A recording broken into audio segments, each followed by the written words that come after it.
Dear students, अस्सलाम वालेकुम। पाक जूनियर स्कूल एंड कॉलेज में खुशामदीद। आज हम पढ़ रहे हैं न्यूक्लियर फ्यूल्स, और ये है क्या, मेजर सोर्सेज ऑफ एनर्जी के अंदर हम सब टाइटल के अंदर पढ़ रहे हैं। तो आज का हमारा आर्टिकल है न्यूक्लियर फ्यूल्स।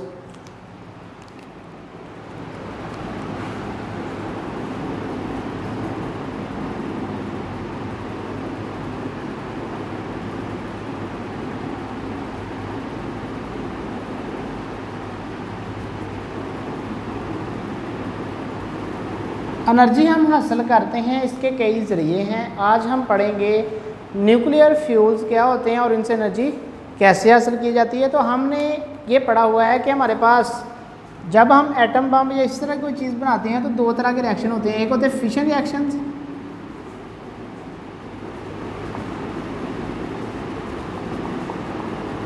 एक होते हैं फ्यूजन रिएक्शंस।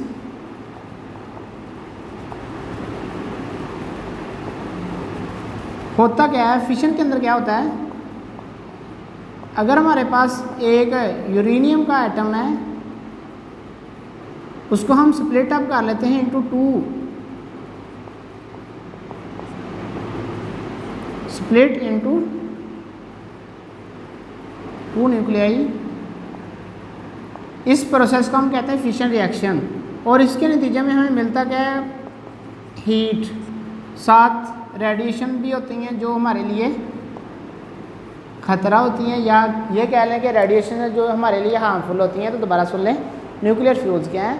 अगर हम यूरेनियम एटम को स्प्लिट अप कर लेते हैं इनटू टू स्मॉलर न्यूक्लियाइज, तो उसके नतीजे में हमें large amount of energy obtain होती है।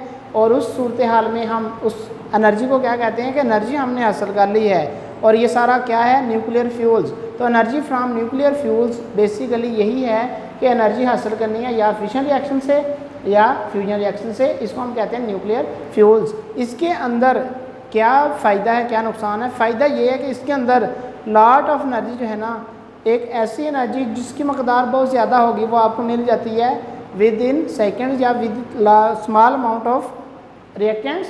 तो लेकिन इसका नुकसान ये है कि जैसे ही आप इतना बड़ा रिएक्शन करवाएंगे तो इतनी ज़्यादा हीट होगी कि जो आपको हीट रिक्वायर्ड है उससे बहुत ज़्यादा मकदार में आपको मिल जाएगी। तो इस सूरत हाल में ऐसा होगा कि जितनी एनर्जी आपको चाहिए वो आप इस्तेमाल कर लेते हैं, बाकी एनर्जी सारी की सारी किधर जाती है, वो एनवायरनमेंट के अंदर चली जाती है और आपके काबिल इस्तेमाल नहीं रहती। तो इसका एक नुकसान ये है। दूसरा नुकसान ये है कि इस रिएक्शन के नतीजे में रेडिएशन निकलती हैं, वो रेडिएशन हमारे लिए काफ़ी ज़्यादा ख़तरनाक होती हैं। इसके बाद हम पढ़ते हैं रीन्यूएबल एनर्जी सोर्सेज।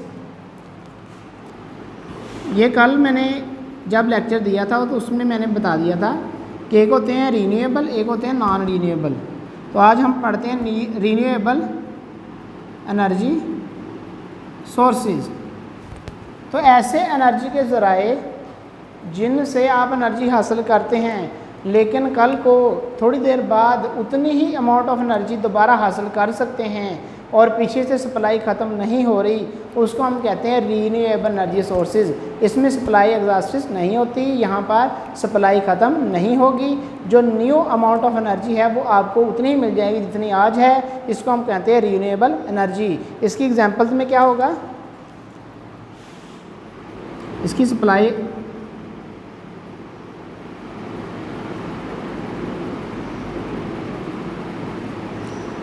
उसके बाद इसकी अगर एग्जांपल में देखें वो क्या है, sun, energy from sun, energy from water. तो ये सारे के सारे इसके ज़राए होंगे, इसमें एनर्जी खर्च नहीं होगी। अगर हम बात करें नॉन रीन्यूएबल की, तो नॉन रीन्यूएबल में क्या होता है, कोल,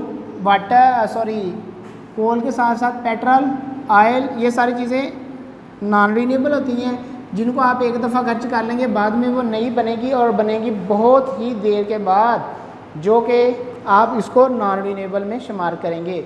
उसके बाद हमारे पास आ गया एनर्जी फ्रॉम वाटर।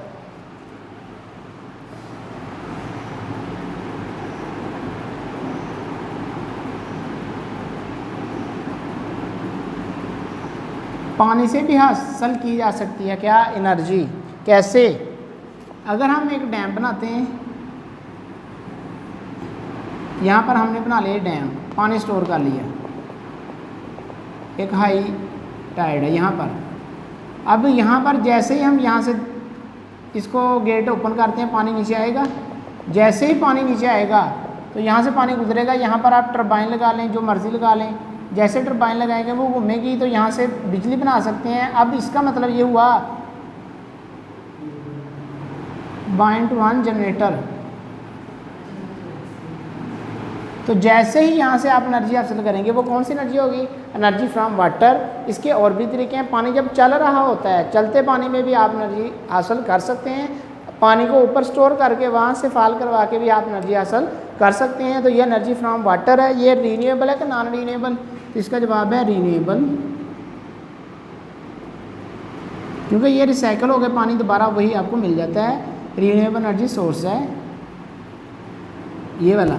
उसके बाद ये बातें आपको समझ आ गई होंगी और इससे हम लार्ज अमाउंट ऑफ एनर्जी हासिल कर रहे हैं, जैसे डैम की सूरत में, या इसके अलावा जब पानी चल रहा हो नहर के अंदर, वहाँ पर भी कुछ आप इस तरह की सप्लाई लगवा के आप हासिल कर सकते हैं। उसके बाद आ गया एनर्जी फ्रॉम सन।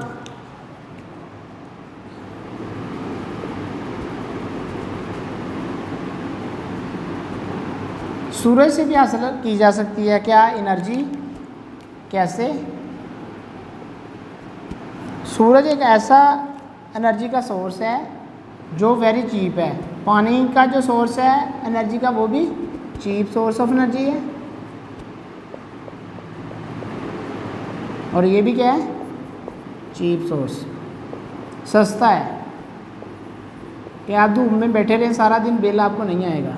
अब इससे एनर्जी आती है, हम क्या करवाते हैं? सोलर प्लेट लगा लेते हैं आगे। तो सोलर प्लेट से क्या होता है? ये वाली एनर्जी हम कन्वर्ट करवा लेते हैं और यहाँ पर हम पंखा या कुछ भी हम चला सकते हैं। तो सोलर एनर्जी बेसिकली हम इस तरीके से इस्तेमाल कर सकते हैं। इसके अलावा अगर हम सोलर हाउस हीटिंग की बात करें तो डायरेक्टली इससे पानी गर्म करवाया जा सकता है। यहाँ पर आप बैठ के, यहाँ पर आप बैठे हैं, आपको धूप लगेगी, वहाँ से भी आप क्या हासिल कर रहे हैं? एनर्जी। तो एनर्जी सन से हासिल की जा सकती है। इसकी डिफरेंट फार्म्स हैं, जैसा कि मैंने बोला। अगर आप डायरेक्टली का इस्तेमाल करना चाहें, पानी गर्म कर लें, इंसान बैठ के धूप के अंदर एनर्जी हासिल कर सकता है। इसके अलावा और डिफरेंट वेज हैं। कौन कौन से हैं?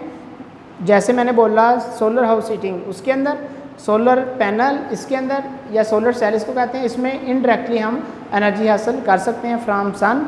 तो ये आज का हमारा आर्टिकल था।